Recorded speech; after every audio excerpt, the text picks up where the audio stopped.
United trying to offload these players, but are they looking at bringing anybody else in? Yes, I think, look, we know about the interest in the Brighton midfielder Carlos Baleba. They haven't made any official contact club to club yet. That's because, as James was mentioning there, the focus has been on sales. The focus has been on sales before the Šeško deal and after. And initially we thought, right, they need to sell before they can bring Šeško in. The messaging has changed slightly in that they need assurances before the end of the window that some sales are going to happen, because you can't dictate the timing of when a player is going to become available. So, for example, the Šeško deal presented itself at that time, and just because United hadn't made any sales before that Šeško deal aside of the Rashford deal, they knew they had to do that deal then, because in the background they know that they're working on these sales already. But it's understood that if a market opportunity does present itself with Carlos Baleba, United want to be in a position where they can act on it. Now, as I mentioned, sales, yes, but having that assurance that those sales are going to come at some point in this window.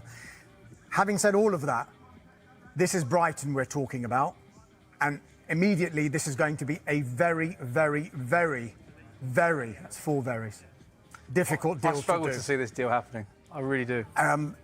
Brighton don't want to sell. They've got no intention of selling, and they are, more significantly, under no pressure to sell. That's because Baleba's got 3 years left on his contract.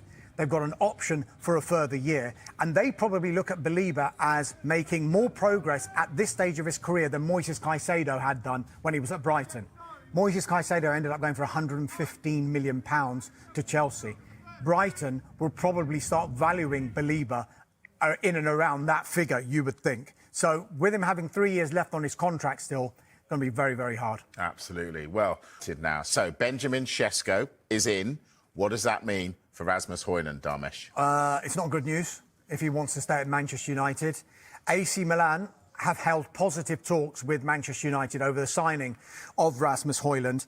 As yet, no agreement between the clubs.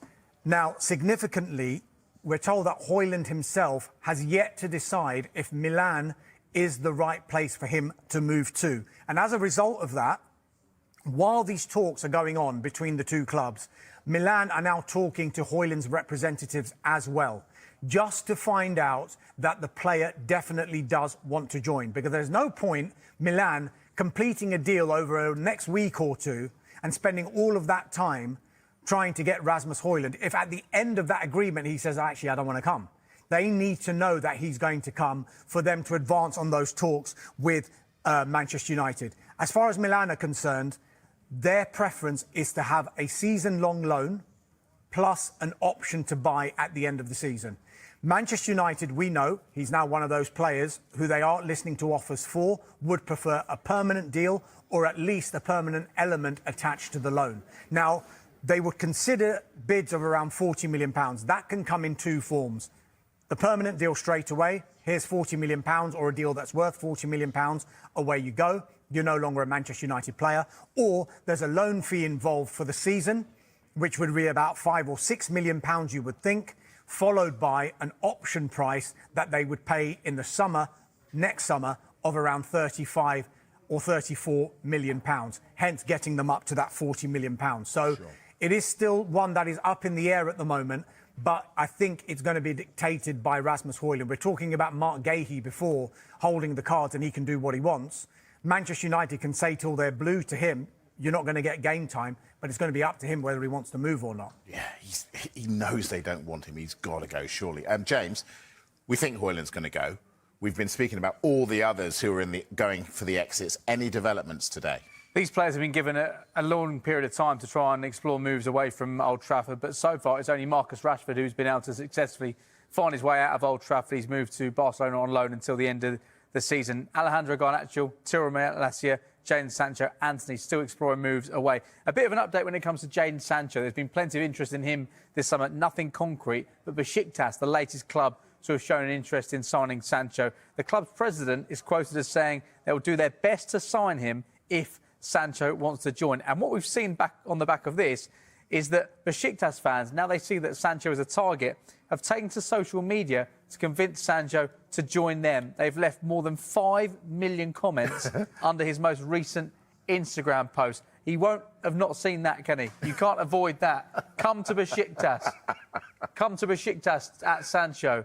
Let's see what happens here. There's no concrete offer there right now. But what this would do if he joined Besiktas, it would end quite an unsavoury chapter at Manchester United, which actually started with Ole Gunnar Solskjaer, who signed him in 2021 for around £72 million from Borussia Dortmund. He is now the manager of Besiktas. And how much would Manchester United love it if Ole Gunnar Solskjaer came in with a decent offer to get Jadon Sancho off the wage bill, get a fee from him, because it has been a really difficult chapter for Jadon Sancho and Manchester United. It's not worked out for a number of different reasons.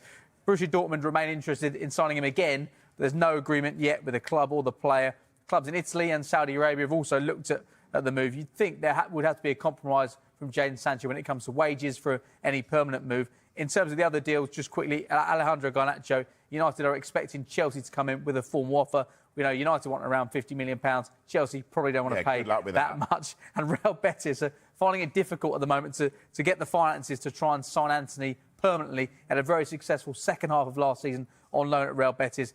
I think they'd like us to do a loan deal. United really want to do a permanent one. Talk goalkeepers. Gianluigi Donnarumma to Manchester City is the rumour. That can't happen, can it, Darmesh? Don't rule anything out. I mean, this has come out of the blue, like, in the last week or so. And I think a number of clubs in Europe have been on high alert now that they know Gianluigi Donnarumma is available. This is an interesting situation for a number of reasons. Tonight's game, PSG against Tottenham Hotspur in the Super Cup final. We found out yesterday Donnarumma not part of that squad, completely omitted from that squad. And it was a decision that was made by the head coach, Luis Enrique, a decision made after a new contract for Donnarumma could not be agreed. And the quotes from his Instagram are very telling. Unfortunately, someone has decided that I can no longer be part of the group and contribute to the team's success. I am disappointed and disheartened. A thinly veiled message, shall we say, towards Luis Enrique. Now, because he's only got 1 year left on his contract, that adds another complication. So some clubs who are interested in Donnarumma will hear PSG saying, well, it's 35 to 40 million euros, but they'll think, well, in 4 months' time, for a club outside France, they can start negotiating with Donnarumma and his representatives over a pre-contract agreement to come for free next summer. So what happens now? Some clubs may wish to wait until next summer, which Donnarumma will say, well, the ball's in your court now, PSG. But PSG have got an ace card as well, because the World Cup's at the end of the season. Donnarumma needs to play regular first-team football to make sure he's the #1 choice for Italy at that World Cup. You mentioned Manchester City. They've kept an eye on the situation, as have Manchester United kept an eye on the situation. However, as it stands, we're told no club-to-club contact from either of those clubs to PSG, no club-to-representatives contact from either of those clubs to Donnarumma's people. So where does that leave it? Manchester United, at the moment, have got Andre Onana, Altay Bayindir and Tom Heaton. It looks pretty full. Manchester City, Stefan Ortega is still at the club. Ederson is there, and they've just signed James Trafford. So where does it leave it? Well, it's a really interesting situation at Manchester City, because I think there were some question marks over the course of the last few weeks about who the #1 is going to be at Man City this season. Well, it's our understanding that they want Ederson to stay, and Ederson is the #1 at Manchester City, which is quite interesting in itself, because they have one pre-season match ahead of the start of the new season. They take on Wolves this weekend. James Trafford played 45 minutes. Ederson played 45 minutes. James Trafford back at Manchester City after being really, really good at Burnley, getting back into the Premier League. No formal approaches right now for Ederson. You have to wonder what James Trafford's thinking right now, seeing some of these links to Donnarumma, by the way, after just signing when he could have potentially gone to Newcastle, of course. Now, there's no concrete offers on the table for Ederson. We know there's plenty of interest. We know there has been a long-standing interest from the Turkish Super League and from the Saudi Pro League as well. But if an offer does come in for Ederson in this transfer window, then City will have a decision to make, because he's got 1 year left in his contract. Now, if Ederson was allowed to leave, then we understand they would be looking for a replacement. It wouldn't be a case of Ortega and Trafford stay to fight out for the #1 jersey. We understand they would be looking for a new goalkeeper. Donnarumma likely to be one of the names on that shortlist. We spoke to Julian Ron earlier today on Sky Sports News, and Laurent said he wasn't so sure about the links between Donnarumma and Manchester City.